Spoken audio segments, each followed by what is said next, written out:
सही है ना। तो 16th ग्रुप की हमने शुरुआत कर दी थी। 16 ग्रुप में हमने पढ़ा था सल्फर, सल्फर की allotropic forms, then sulphur dioxide, sulphur dioxide की प्रिपरेशन एंड प्रॉपर्टीज, जिसमें इंपॉर्टेंट सबसे था ये test of presence of SO2, ठीक है ना। और उसके बाद हमने करे थे कुछ इंटेक्स्ट क्वेश्चन, और आज अपने को करना है ऑक्सो एसिड्स ऑफ सल्फर। आज खत्म हो जाएगा सल्फर, मतलब कि आज अपना 16th ग्रुप ओवर हो जाएगा। कल से हम लोग करेंगे अपना 17th ग्रुप, और 17th और 18th ग्रुप मात्र 2-4 दिन के हैं बस। सही है ना, तो ध्यान रखना। Oxo acids of sulphur, sulphur के 4 मेन ऑक्सो एसिड होते हैं, जिसमें से तुमने बहुत सारे सुने हुए होंगे, जैसे sulphuric acid H2SO4, sulphurous acid H2SO3, पर ऑक्सो डाइसल्फ्यूरिक एसिड H2S2O8। सही है। और लास्ट आता है H2S2O7, जिसे कहते हैं हम लोग ओलियम, पायरोसल्फ्यूरिक एसिड। इनके अंदर याद क्या करना है, सबसे पहले तो इन सब की OS निकालनी आनी चाहिए, ऑक्सीडेशन स्टेट, और उसके बाद इनका स्ट्रक्चर आना चाहिए। जरा देखना स्ट्रक्चर एक एक करके, सब में सेम ही बनेगा। सबसे पहले बनाएंगे सल्फर, सल्फर का आउटर मोस्ट में 6 इलेक्ट्रॉन बना दिए जी, 6 इलेक्ट्रॉन। उसके बाद सबसे पहले बना रहा हूँ इसका H2SO3, ठीक है ना। सल्फर के आउटर मोस्ट कितने होना है, 6 इलेक्ट्रॉन, 7 8, पूरा हो गया। सही है ना, 7 8 पूरा हो गया, मतलब कि सल्फर ने सारी की सारी बॉन्डिंग कर ली। और उसके बाद एक इलेक्ट्रॉन, ये देखो एक इलेक्ट्रॉन गया O के पास शेयरिंग करके, और एक गया H के साथ, और फिर एक अगला फिर O, और फिर एक अगला H।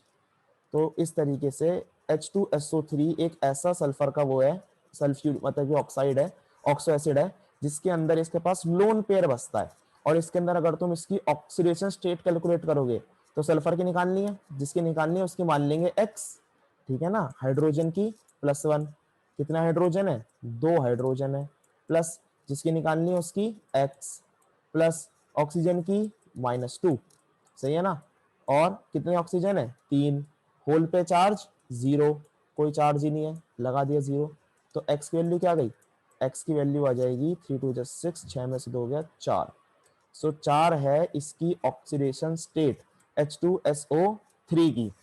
सही है। नेक्स्ट देखो जरा, सल्फ्यूरिक एसिड H2SO4, सिंपल सा कंपाउंड है, जो ऊपर लोन पेयर था वो भी इनने शेयर कर दिया और बना दिया इनने सल्फ्यूरिक एसिड। देख रहे हो इसमें लोन पेयर था, तो लोन पेयर खाली था पड़ा था इसके पास, तो इनने ऑक्सीजन एक और आ गया और उसके साथ कर ली शेयरिंग, ये बना दिया इन्होंने सल्फ्यूरिक एसिड। इसके अंदर अगर मैं इसकी सल्फ्यूरिक एसिड की OS निकालूं, तो यहाँ पर देखना है जरा, सल्फ्यूरिक एसिड की OS +2, क्योंकि हाइड्रोजन का एक, कितने हाइड्रोजन है 2, प्लस X, प्लस ऑक्सीजन की -2, कितने ऑक्सीजन है, 4 ऑक्सीजन है, लगा दिया मैंने 4, इक्वल टू में 0।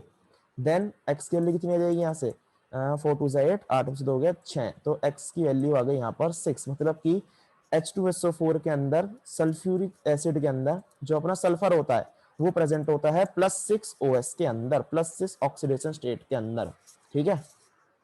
देन अगला देखो H2S2O7, ये देखना पहले H2S2O7। सही है ना, जैसे हमने बनाया था H2SO4, यहाँ पर 2 ऑक्सीजन ऐसे, और अपने पास एक आ गया OH, H2S2O7 बनाना है 7, ध्यान से देखते रहना। ये बनाया क्या मैंने, सल्फर, 3 ऑक्सीजन, 2 ऑक्सीजन इस्तेमाल करी, और ऐसे इसके अंदर करूंगा डबल बॉन्ड के साथ एक ऑक्सीजन, और यहाँ पर लगा दूंगा OH। सही है ना। कितनी ऑक्सीजन इस्तेमाल हो गई, 3 ऑक्सीजन यहाँ हो गई, 3 ऑक्सीजन यहाँ हो गई, बची केवल एक ऑक्सीजन। एक ऑक्सीजन कहाँ आ जाएगी, बीच में आ जाएगी, इस तरीके से बीच में आ जाएगी ये वाली ऑक्सीजन। तो ये किसका स्ट्रक्चर होता है, ये सल्फर, सॉरी ओलियम का स्ट्रक्चर होता है, ओलियम का, ठीक है ना। पायरो सल्फ्यूरिक एसिड का स्ट्रक्चर होता है ये, क्योंकि सल्फर का आउटर मोस्ट में होते हैं 6, 2 बॉन्ड बनाए डबल ऑक्सीजन के साथ, ऑक्सीजन के साथ एक एक बॉन्ड बनाया सिंगल ऑक्सीजन के साथ, और उसके बाद लगा दिया हमने H, और लास्ट बीच में एक ऑक्सीजन लगा दी। अगर मैं इसके अंदर तुम्हारी वो निकालू ऑक्सीडेशन स्टेट, तो हाइड्रोजन के पास 2, देन प्लस सल्फर के पास फिर से निकालनी है सल्फर की, क्या मान लेंगे X, कितने सल्फर है, 2 सल्फर है, प्लस ऑक्सीजन की फिर से -2, कितने ऑक्सीजन है, 7 ऑक्सीजन है, इक्वल्स टू होल पे चार्ज कुछ भी नहीं है तो 0 लगा दिया। यहाँ से किसकी निकल जाएगी, X की वैल्यू निकल जाएगी, कितनी आएगी, 7 2 14, 14 -2 12, अरे आ जाएगा 6। तो इसके अंदर भी जो अपनी x की वैल्यू होती है वो 6 होती है। याद रखते चलेंगे, सबसे पहले के अंदर OSI 4, अगले में 6, अगले में 6, लास्ट आया पर ऑक्सो डाइसल्फ्यूरिक एसिड H2S2O7, ठीक है ना, जिसे हम लोग मार्शल एसिड भी कहते हैं, सही है ना, इसको कहते हैं ओलियम या फिर कैरोस एसिड, और इसे मार्शल एसिड भी कहते हैं H2S2O8 को, ठीक है ना। अब जरा इसमें देखना, बेसिकली इसके अंदर जब हमने बनाया कंपाउंड तो सल्फर सल्फर, सही है ना, 2 ऑक्सीजन लगा दिए डबल बॉन्ड के साथ, कितने ऑक्सीजन इस्तेमाल हो गए, 4 ऑक्सीजन हो गए इस्तेमाल, और लास्ट क्या बचा, लास्ट अपने जो कर सकते हैं वो कर सकते हैं OH, तो एक OH S के साथ, दूसरा OH S के साथ, सल्फर का बचा केवल एक इलेक्ट्रॉन, इस वाले सल्फर का भी बचा केवल एक इलेक्ट्रॉन, लेकिन ऑक्सीजन बचे 2, कितने ऑक्सीजन बचे अपने पास, 2 ऑक्सीजन बचे, 2 ऑक्सीजन का क्या करेंगे हम लोग, इस तरीके से बना देंगे 2 ऑक्सीजन को, जो कि नीचे बना पड़ा है, ये हो गया अपना कौन सा एसिड, पर ऑक्सो डाइसल्फ्यूरिक एसिड। जरा जल्दी से मेरे को इसके अंदर इसकी OS निकाल के दिखाएंगे, जैसे पीछे की 3 निकाली है ना, वैसे इसके अंदर इसकी OS निकाल के बताएंगे, है ना। तो बिल्कुल सही निकाला तुमने, अगर तुम ऐसे पेपर में निकाल के आओगे, टीचर भी लिख दे तो निकाला तो सही है, लेकिन तेरी केमिस्ट्री कमजोर है, ठीक है ना, साथ ही आंसर आता है बच्चों का, लेकिन अगर हम सिंपली निकालेंगे तब H2S2O8 रख दिया हमने, भैया भैया 2 into 8, सही है ना। तो जरा सुनना, कभी भी OS की वैल्यू मतलब कि ऑक्सीडेशन स्टेट की वैल्यू कभी भी मेंडलीफ पीरियोडिक टेबल के ग्रुप नंबर से ज्यादा नहीं आ सकती। जिनको नहीं पता मेंडलीफ पीरियड टेबल क्या था वो ध्यान भी नहीं रखेंगे। बेसिकली तुम्हारे पास सिंपल सा कंसेप्ट है, H2S2O7 के अंदर पर ऑक्साइड बॉन्ड प्रेजेंट होता है, मतलब कि ये जो बीच में 2 ऑक्सीजन है इन्हें कहते हैं हम लोग पर ऑक्साइड, और पर ऑक्साइड का ऑक्सीडेशन स्टेट होता है -1, सही है ना। बाकी सारे ऑक्सीजन का -2 है, लेकिन बीच के 2 ऑक्सीजन का है -1, तो जो अपना कंपाउंड है, कंपाउंड बन जाएगा H2S2O2O6, समझ में आया। O2O6 कैसे अलग अलग करा, O2 वो वाले हैं जो परऑक्साइड के में प्रेजेंट है, और O6 वो वाले हैं जो सिंपल ऑक्सीजन है। अब लगा दो इसके अंदर सिंपल सा ऑक्सीडेशन नंबर कंसेप्ट, देखना जरा, हाइड्रोजन, हाइड्रोजन की हो जाएगी +2 plus sulphur 2 into X plus ये जो O2 है इनकी वैल्यू है -1, इनका OS है -1 into 2 प्लस इस ऑक्सीजन की -2, क्योंकि 6 के 6 ऑक्सीजन सिंपल वाले हैं, -2 into 6 इक्वल टू 0।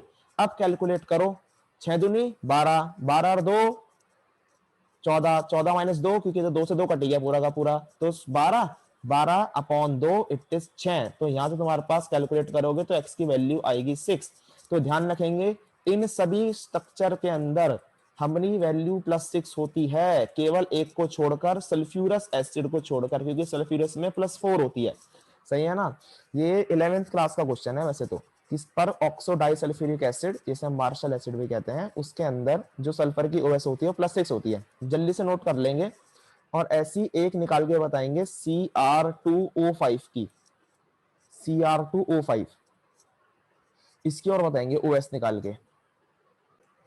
पहले स्ट्रक्चर बना लेना, पहले स्ट्रक्चर Cr2O5 का पहले स्ट्रक्चर बना लेना, सही है ना। Cr2O5 नहीं है, सॉरी CrO5 है, खाली CrO5, इसका पहले स्ट्रक्चर बना लेना, या फिर बिना स्ट्रक्चर के निकाल के देखो, पहले बिना स्ट्रक्चर के निकाल के देखो फिर मैं बताता हूँ।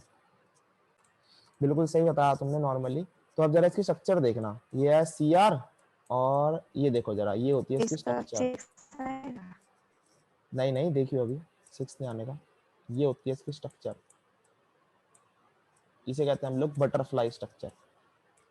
ये देखो जरा, ये इसकी स्ट्रक्चर, थोड़ी सी एक बार और साफ बनाते हैं, Cr डबल बॉन्ड O, सही है ना, और यहाँ पर O, यहाँ पर O, और इनके बीच में होता है ये परऑक्साइड बॉन्ड, मतलब कि जो 2 वाली होती है ना, ये दोनों परऑक्साइड होती हैं, और ये भी O, ये भी O, परऑक्साइड। अब गिन लो जरा कितने परऑक्साइड हैं, 4 परऑक्साइड हैं, इसकी -1, इसकी भी -1, इसकी भी -1, इसकी भी -1, और जो केवल डबल बॉन्डेड ऑक्सीजन है उसकी होगी -2। तो इसका जो असली फॉर्मूला होगा वो होगा CrO4O, समझ रहे हो, जो 4 हैं वो है परऑक्साइड वाले, तो X प्लस -4 प्लस -2, समझ गए। क्योंकि इस परऑक्साइड वाले की होती है -1। तो कितना आ गया इसका आंसर, x की वैल्यू आ गई इसके अंदर भी 6। तो ध्यान रखना, एक ये कंपाउंड है और एक ये कंपाउंड है, जो जनरली पूछा जाता है, वरना है तो ऐसे एक्सेप्शन बहुत सारे, ठीक है ना। बस भैया दो ही है। तो सल्फ्यूरिक एसिड देखेंगे हम लोग। तो सल्फ्यूरिक एसिड की प्रिपरेशन इस साल कट चुकी है। सल्फ्यूरिक एसिड की प्रिपरेशन मत रीड करना, सही है ना। अगर कोई एनसीईआरटी पढ़ रहा हो तो इसकी प्रिपरेशन मत पढ़ना, प्रिपरेशन इस साल के लिए कट चुकी है, सही है ना। सिलेबस में नहीं है प्रिपरेशन। हम लोग डायरेक्टली शुरू करेंगे इसकी प्रॉपर्टीज से।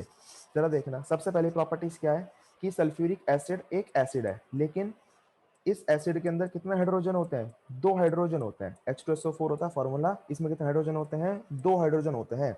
तो कायदे में इसे 2 हाइड्रोजन निकालने चाहिए और अपनी एसिडिटी शो करनी चाहिए, सही है ना। अपनी जो एसिडिक करेक्टर है उसको शो करना चाहिए, 2 हाइड्रोजन निकालने चाहिए।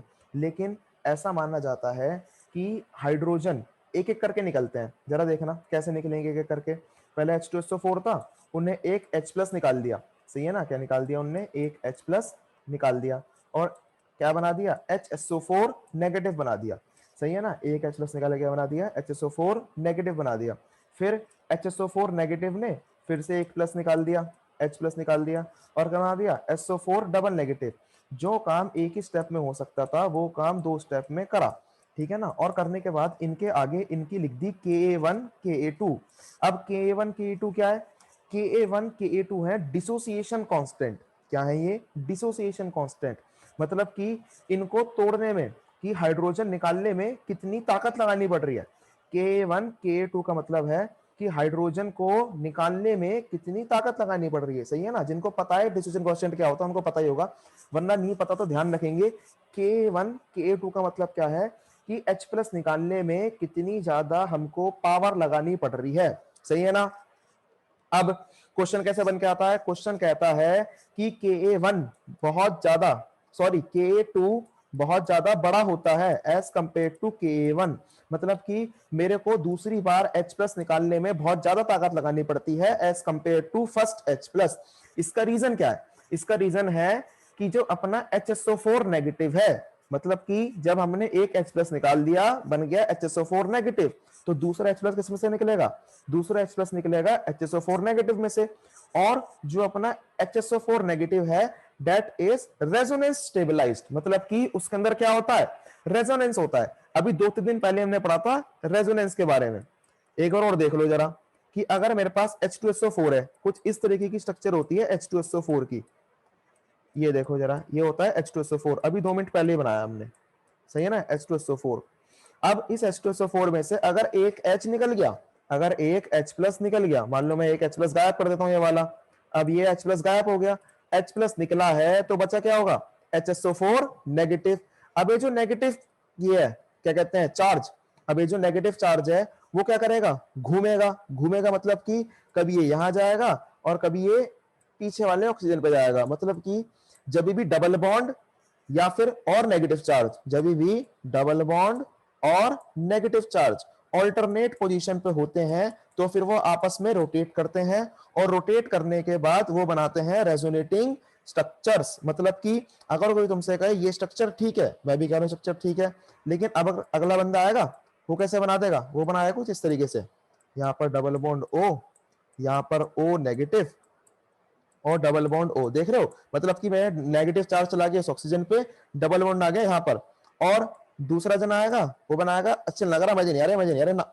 अब हम नेगेटिव चार्ज ऊपर लगाएंगे, ऊपर देखो जरा, उन्होंने नेगेटिव चार्ज लगा दिया ऊपर वाले ऑक्सीजन पे। तो जब इस तरीके की अलग अलग स्ट्रक्चर बनती है इन्हें कहते हैं हम लोग रेजोनेटिंग स्ट्रक्चर। और HSO4 में रेजोनेंस होने की वजह से, HSO4 नेगेटिव में रेजोनेंस होने की वजह से ये एक्स्ट्रा स्टेबल होता है। क्या होता है, ये एक्स्ट्रा स्टेबल होता है। मतलब कि जिसमें होता है रेजोनेंस उसमें आती है एक्स्ट्रा स्टेबिलिटी। तो इसी वजह से ही हमको H+ निकालने में ज्यादा मेहनत करनी पड़ती है, सही है ना। क्योंकि अगर ये ज्यादा स्टेबल है तो अगर मेरे को इसका H निकालना है तो इसमें मेरे को ज्यादा मेहनत करनी पड़ेगी। इसी वजह से Ka1 बड़ा होता है Ka2 से, सही है ना, सॉरी Ka2 बड़ा होता है Ka1 से। फंडा समझ में आया पूरा, Ka1 Ka2 का। ये थी अपनी पहली प्रॉपर्टी, सही है ना। और प्रॉपर्टी देखो जरा इसकी, पहली प्रॉपर्टी सबसे ज्यादा इंपॉर्टेंट है, उस पर प्लीज इंपॉर्टेंट मार्क कर लेना। सही है ना। नेक्स्ट देखो, next it is used to prepare metal sulphate. क्या बनाने में मदद करता है ये? मेटल सल्फेट बनाने में मदद करता है। जैसे कि अगर मेरे को रिएक्शन करानी है, किसकी रिएक्शन करानी है? NaCl की रिएक्शन करानी है। किससे करानी है? H2SO4 से करानी है। NaCl की रिएक्शन करानी है H2SO4 से। तो क्या है? हाइड्रोजन और क्लोरीन। ये देख रहे हो, HCl निकल गया। कितना हाइड्रोजन है? 2। क्लोरीन कितने लेने पड़ेंगे? 2 क्लोरीन ले लूंगा। तो HCl निकल गया। बचेगा क्या? बचेगा अपना Na2SO4। देख रहे हो, नाइट्रोजन कितने थे? 2 थे। सॉरी, Na कितने थे? 2 थे। तो बच गया Na2SO4 प्लस कितने HCl निकल गए? 2 HCl निकल गए। समझ में आया फंडा? तो पहली रिएक्शन ये क्या रखी है कि अगर मेरे पास MX है, MX मतलब कि एक मेटल है और एक हेलोजन है। सही है ना, हेलोजन नहीं, यहाँ पर FClNO3 है। एक मेटल है और एक FClNO3 है। ठीक है ना। तो हमारे पास क्या रिएक्शन होगी? 2HX प्लस M2SO4, जो ऊपर मैंने करके दिखाई है। नेक्स्ट तुम्हारे को उसमें भी कराया होगा लैब में, प्रैक्टिकल 11th क्लास में, जिसे हम लोग कहते हैं चेयरिंग ऑफ शुगर। कुछ नहीं होता है इसके अंदर। एक टेस्ट ट्यूब लोगे, टेस्ट ट्यूब के अंदर डाल दोगे चीनी। क्या डाल दोगे टेस्ट ट्यूब के अंदर? चीनी डाल दोगे। चीनी डालने के बाद अगर तुम इस टेस्ट ट्यूब के अंदर क्या डाल दोगे? H2SO4 डाल दोगे। क्या कर दोगे उसके अंदर? H2SO4 डाल दोगे। तो H2SO4 बहुत बढ़िया डिहाइड्रेटिंग एजेंट है। H2SO4 क्या है? बहुत बढ़िया डिहाइड्रेटिंग एजेंट। डिहाइड्रेटेड एजेंट का मतलब क्या होता है? जो पानी निकालता है। क्या करता है? जो पानी निकालता है। तो अपने को क्या करना है? केवल पानी निकालने का है। देखो जरा, ये शुगर C12H22O11 डाल दिया, H2SO4 क्या निकल जाएगा? पानी निकल जाएगा। कितने पानी निकलेंगे? 11 पानी निकलेंगे, क्योंकि जितनी ऑक्सीजन होती है उतने ही पानी निकलते हैं। सिंपल सा फंडा है। क्योंकि एक पानी में एक ऑक्सीजन, 11 ऑक्सीजन है तो 11 पानी अलग निकल गए और कार्बन बेचारा बचा रह गया। ये जो कार्बन है ये कोक है, कोक। क्या ये? कोक। बिल्कुल काला काला हो जाता है। जैसे तुम चीनी के अंदर डालोगे, एसिड डालोगे, नीचे काला काला काला काला बच जाएगा और उसके बाद अपना पानी सारा का सारा उड़ जाएगा। इसी को कहते हैं हम लोग चेयरिंग ऑफ शुगर। सही है ना। और लास्ट है अपनी ऑक्सीडाइजिंग प्रॉपर्टी, मतलब कि H2SO4 बहुत बढ़िया ऑक्सीडाइजिंग एजेंट भी होता है। कैसे पता चला? कॉपर की रिएक्शन करा दो H2SO4 से, क्या बन जाएगा? Copper sulphate. सल्फर है, सॉरी हाइड्रोजन है, ऑक्सीजन है, पानी निकलेगा निकलेगा और सल्फर क्या क्या बन जाएगा? SO2 निकल जाएगा। ऐसे देखो, नेक्स्ट S प्लस H2SO4 क्या बना देगा? SO2 और पानी, हाइड्रोजन ऑक्सीजन है, पानी निकलना निकलना है और SO2 एक कॉमन गैस है। जैसे अपने नाइट्रोजन के चल रहा था, नाइट्रोजन की ऑक्सीडाइजिंग प्रॉपर्टी चल रही थी, बिल्कुल वैसी है। नाइट्रोजन में क्या निकल रहा था? NO2 निकल रहा था, पानी निकल रहा था। ऐसी इसके अंदर है। अपना पानी निकलेगा निकलेगा, SO2 निकलेगा निकलेगा और अगर कार्बन से रिएक्शन चल रही है तो CO2 भी अलग निकल जाएगा।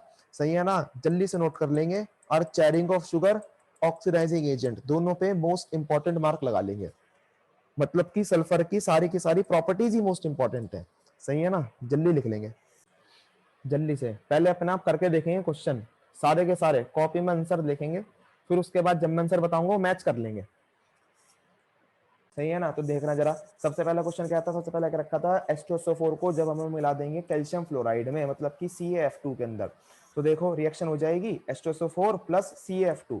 F2 और H2 निकल गए, फ्लोरीन और हाइड्रोजन निकल गए, बना दिया 2HF। बचा क्या? CaSO4। क्या बचा? CaSO4, वो चिपक गया। Then next SO3 is pass through water. जब हम लोग SO3 को पानी में मिला देंगे तो क्या बन जाएगा? H2SO4 बन जाएगा। सिंपल आंसर है, सिंपल रिएक्शन। देन 7.23, 3 एरिया जहां पर H2SO4 इंपॉर्टेंट रोल प्ले करता है, अभी पढ़ा 1 मिनट पहले ही, in dehydrating agent, as a oxidizing agent और इन प्रिपेयर मेटल सल्फाइड। सही है ना। 7.24 सिलेबस से कट चुका है। इसके अंदर हमको बताना था कि कॉन्टैक्ट प्रोसेस के अंदर हम लोग किस तरीके से मैक्सिमाइज कर सकते हैं कंडीशन को। सही है ना, प्रोडक्शन को। तो अब हमारे सिलेबस से वही कट चुकी है प्रिपरेशन, तो हम लोग ये सिलेबस से कट चुका है वाला क्वेश्चन। ठीक है ना। और लास्ट कौन सा है? 7.25 सबको पता है, ड्यू टू रेजोनेंस स्टेबलाइज्ड। सही है ना। HSO4 इज रेजोनेंस स्टेबलाइज्ड, तो इसी वजह से Ka2 is greater than Ka1। बस।